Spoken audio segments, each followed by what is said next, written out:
Short, Scary Stories, The Basement and the Crows, by username Eloquent Usula. The crows knew that humans lived in the basement at the end of the large backyard.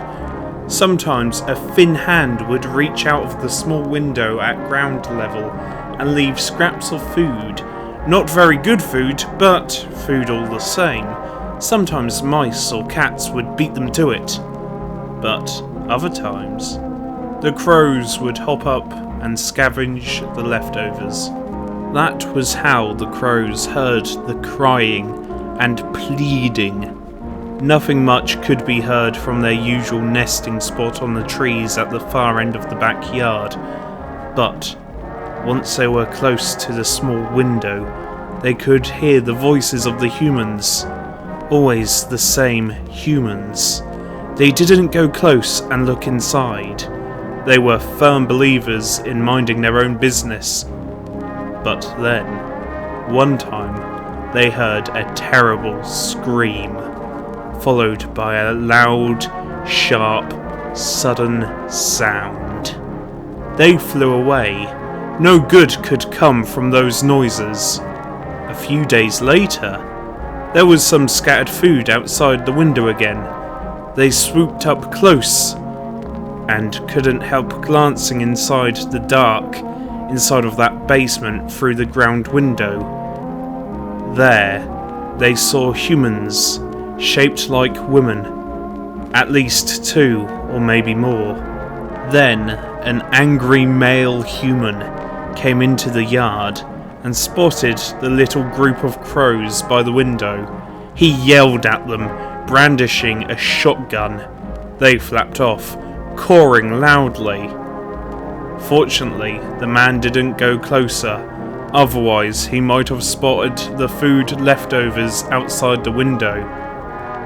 He didn't like the birds, and the crows picked up on his fear. As the time passed, the female humans never came out from the basement, but always left food for them. Then one day, amongst the food scraps, the crows found something unusual. A human toe, fresh and bloody. They hopped closer to the window and looked in. A sickly yellow face was looking up toward them. "Please, take it. Take it to the police." There were some concern among the crows that if they took the toe as requested, the female humans would leave the basement, thus no more food. But these concerns were outweighed by the dislike of the angry man and his gun, and their loyalty to the female humans whose hands had fed them for so long. And so they split off in two groups. An elder crow flew towards the police station, carefully holding the toe in his beak, accompanied by one group. The others clustered around the window. Now that they had made it their business, they would see it through to the end.